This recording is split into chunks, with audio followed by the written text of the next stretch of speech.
Hi hello ನಮಸ್ಕಾರ ಸ್ನೇಹಿತರೆ, ಎಲ್ಲರೂ ಹೇಗಿದ್ದೀರಾ? ಎಲ್ಲರೂ ಚೆನ್ನಾಗಿದ್ದೀರಾ ಅಂತ ಅಂದ್ಕೊಳ್ತಾ ಈ ವಿಡಿಯೋನ ಮುಂದುವರಿಸೋ ಸಮಯ ಆಗಿದೆ. ಈ ವಿಡಿಯೋದ ವಿಶೇಷತೆ ಏನು ಅಂತಂದರೆ, ನೀವೆಲ್ಲರೂ ತುಂಬ ದಿವಸದಿಂದ ಕೇಳ್ತಾ ಇದ್ರಿ ಗ್ಲಾಸ್ ವುಲ್ ಅಂದರೆ ಏನು, ಆ ಗ್ಲಾಸ್ ವುಲ್ ಏನು ಕೆಲಸ ಮಾಡುತ್ತೆ ಅಂತ ಅಂದ್ಬಿಟ್ಟು. ಸೊ ಈ ವಿಡಿಯೋದಲ್ಲಿ ಅದ್ರ ಬಗ್ಗೆ ಹೆಚ್ಚಿನದಾಗಿ ತಿಳ್ಕೊಳ್ಳೋಣ ನಾವು. ಈ RX ನೋಡಿದ್ರೆ ಈ ಸೈಲೆನ್ಸರ್ ಪಾರ್ಟ್ ಹೇಗಿರುತ್ತೆ ಅಂದರೆ, ಇದರಲ್ಲಿ 2 ಸೆಕ್ಷನ್ ಇರುತ್ತೆ. ಒಂದು ಇಲ್ಲಿ ಎದುರುಗಡೆ ನೀವು ನೋಡಿದ್ರೆ ಬೆಂಡ್ ಪೈಪು. ಸೊ ಈ ಬೆಂಡ್ ಪೈಪು ನಿಮ್ಮ ಬೋರಿಂದ ಕನೆಕ್ಟ್ ಆಗಿಬಿಟ್ಟು ವಾಪಸ್ಸು ನಿಮ್ಮ ಸೈಲೆನ್ಸರ್ಗೆ ಕನೆಕ್ಟ್ ಆಗಿರುತ್ತೆ ಇಲ್ಲಿ. ಸೊ ಈ ಸೈಲೆನ್ಸರ್ ಕೆಲಸ ಏನಪ್ಪ? 2 ಕೆಲಸ. ಒಂದೇನು, ನಿಮ್ಮ ಗಾಡಿಯಲ್ಲಿ ಬೋರಲ್ಲಿ ಕಂಪ್ರೆಷನ್ನ ಮೇಂಟೈನ್ ಮಾಡೋದಕ್ಕೆ. ಎರಡನೇದು, ಎಕ್ಸಾಸ್ಟ್ ಗ್ಯಾಸಸ್ಸು ಹೊರಗಡೆ ಹೋಗೋದಕ್ಕೆ ಇದು ತುಂಬ ಹೆಲ್ಪ್ ಮಾಡುತ್ತೆ.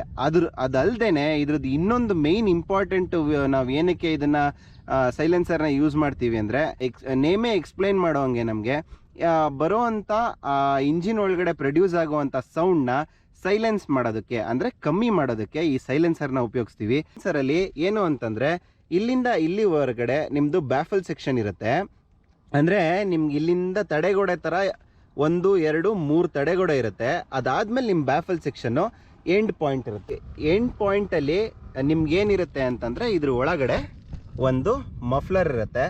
ಆ ಮಫ್ಲರ್ ಏನು ಮಾಡುತ್ತೆ ಅಂತಂದರೆ, ಇಲ್ಲಿ ನಿಮ್ಮ ತಡೆಗೋಡೆಗಳು ಇರುತ್ತಲ್ಲ, ಇಲ್ಲಿ ಆ ಏರ್ ಬರೋದನ್ನು ಇದು ತಡಿತಾ ಬಂದು ಇಲ್ಲೊಂದು ಫುಲ್ ಅಗ್ಲವಾದಂಥ ಜಾಗ ಇರುತ್ತೆ. ಈ ಅಗ್ಲವಾದ ಜಾಗದಲ್ಲಿ ಆ ಕಂಪ್ಲೀಟ್ ಏರ್ ಅನ್ನೋದು ಬಂದಾಗ ಆ ಫ್ಲೂಟ್ ಎಫೆಕ್ಟ್ನ ಅದು ಕಮ್ಮಿ ಮಾಡುತ್ತೆ.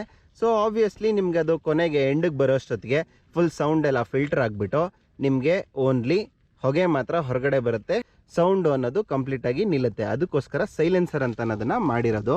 ಸೊ ಇನ್ನೂ ಅದನ್ನು ವೈಬ್ರೇಷನ್ ಅನ್ನೋದನ್ನು ಕಮ್ಮಿ ಮಾಡಿ ಸೌಂಡನ್ನು ಇನ್ನೂ ಒಂಥರ ಈ ಕರ್ಕಶವಾಗಿ ಕೇಳೋದನ್ನು ಒಂಥರ ಇಂಪಾಗಿ ಮಾಡೋದಕ್ಕೆ ಇದ್ರ ಮಧ್ಯದಲ್ಲಿ ಗ್ಲಾಸ್ ವುಲ್ ಅಂತ ಯೂಸ್ ಮಾಡ್ತಾರೆ. ಆ ಗ್ಲಾಸ್ ವುಲ್ ಏನು ಅಂತಂತಂದರೆ,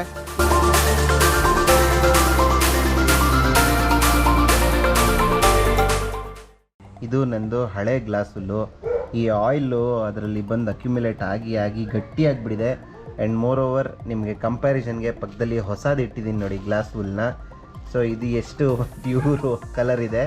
ಇದು ಆಯಿಲ್ ಕುಡಿದು ಈ ಥರ ಆಗಿಬಿಟ್ಟಿದೆ. ಸೊ ಇದು ಆಯಿಲ್ ಕುಡಿದ್ಮೇಲೆ ಇದು ಗಟ್ಟಿ ಆಗಿಬಿಡುತ್ತೆ ನೋಡಿ, ಈ ಥರ ಕ್ರಿಸ್ಟಲ್ಸ್ ಥರ ಫಾರ್ಮ್ ಆಗಿಬಿಟ್ಟು ಅದು ಸೌಂಡನ್ನ ಫಿಲ್ಟರ್ ಮಾಡೋ ಅಂಥ ಕೆಪಾಸಿಟಿನ ಕಮ್ಮಿ ಆಗ್ತಾ ಹೋಗುತ್ತೆ. ಅದನ್ನು ಕಮ್ಮಿ ಆಗ್ತಾ ಇದ್ದಂಗೆ ನಾವು ಇದನ್ನು ತೆಗೆದು ಬಿಸಾಕ್ಬಿಟ್ಟು ಹೊಸ ಗ್ಲಾಸ್ ಹುಲ್ಲನ್ನ ಇದ್ರ ಒಳಗಡೆ ನೋಡಿ ಈ ಥರ ಖಾಲಿ ಇರುತ್ತೆ ನೋಡಿ, ಈ ಥರ ಇರುತ್ತೆ. ಸೊ ಇದ್ರ ಒಳಗಡೆ ಈ ಹೊಸ ಗ್ಲಾಸ್ ಹುಲ್ಲನ್ನ ಇವಾಗ ವಾಪಸ್ ತುಂಬೋಣ. ಈ ಗ್ಲಾಸ್ ಹುಲ್ ಇಲ್ದೇನೆ ಹೆಂಗೆ ಗಾಡಿ ಸೌಂಡ್ ಮಾಡುತ್ತೆ, ಅದು ನಾನು ಗ್ಲಾಸ್ ಹುಲ್ ಫಿಲ್ ಮಾಡಾದ್ಮೇಲೆ ಯಾವ ಥರ ಸೌಂಡ್ ಮಾಡುತ್ತೆ ಅಂತ ಚೆಕ್ ಮಾಡ್ಕೊಳ್ಳೋದಕ್ಕೆ ಇವಾಗ ಒಂದ್ಸತಿ ಗಾಡಿ ಸ್ಟಾರ್ಟ್ ಮಾಡ್ತೀನಿ.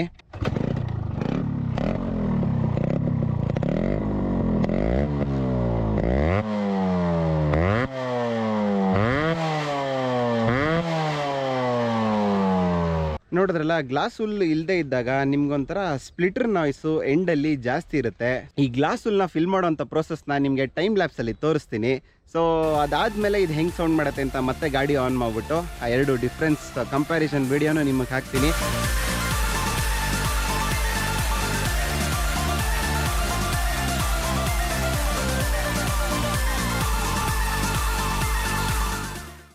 ನೋಡಿದ್ರಲ್ಲ ಸ್ನೇಹಿತರೆ, ಯಾವ ಥರ ಗ್ಲಾಸ್ ಹುಲ್ನ ನಾವು ಇದರೊಳಗಡೆ ಫಿಲ್ ಮಾಡಿದ್ದೀವಿ ಅಂತ ಅಂದ್ಬಿಟ್ಟು. ಆವಾಗಲೇ ನೀವು ಇದು ಗ್ಲಾಸ್ ಹುಲ್ಲು ಬ್ಲ್ಯಾಕ್ ಆಗಿದ್ದಾಗ, ಅದು ಫುಲ್ಲು ಗಟ್ಟಿಯಾಗಿದ್ದಾಗ ಸೌಂಡ್ ಕೇಳಿಸ್ಕೊಂಡಿದ್ರಿ. ಇವಾಗ ಮತ್ತೆ ಗಾಡಿನ ಸ್ಟಾರ್ಟ್ ಮಾಡಿಬಿಟ್ಟು ಇವಾಗ ಹೆಂಗೆ ಸೌಂಡ್ ಆಗುತ್ತೆ ಅಂತ ಅಂದ್ಬಿಟ್ಟು ಚೆಕ್ ಮಾಡೋಣ.